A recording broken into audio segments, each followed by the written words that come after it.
Hello everyone, welcome back to another video. So in this video I'll tell you how to fix this account cannot use WhatsApp. Encountering this account cannot use WhatsApp notification can be alarming, especially if you rely on the app for daily communication. This message typically means WhatsApp has restricted your account, possibly due to violations of their terms of service or an error.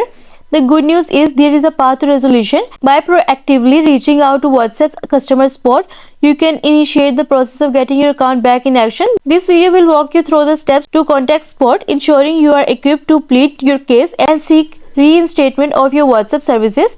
But first, subscribe to my channel for more upcoming videos and hit the like button. So let's start the video without wasting any time. So the first step is reach out to WhatsApp support. Encountering this account cannot use WhatsApp alert can be distressing, especially if it's due to suspected violation of WhatsApp terms of service or an unexpected glitch. This message typically signifies a temporary or permanent restriction on your account. For this, start by going to WhatsApp official support page. On this page, you will find distinct section for WhatsApp and WhatsApp business user. Choose the relevant option based on your account type, whether you are using the standard service or business variant. Click on the contact us link. This section will direct you to the detailed form. Tap on it.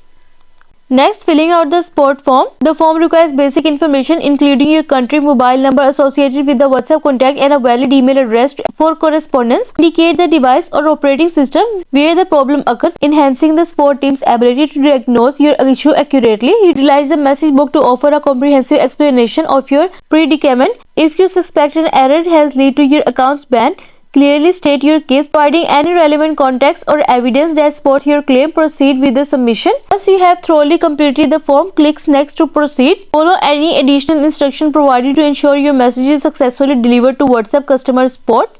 After submission, the support team will undertake a review of your situation as key work to assess your case and communicate the next step for resolution, aiming to restore your WhatsApp account's functionality. This structured approach to reaching out to WhatsApp support not only streamlines the process but also increases the likelihood of a favorable outcome, especially when you provide detailed and accurate information about your issue and you are done. I hope this video will help you fix this account cannot use WhatsApp account ban solution, and also let us know in the comments below if you have any questions. Thanks for watching. See you in the next video.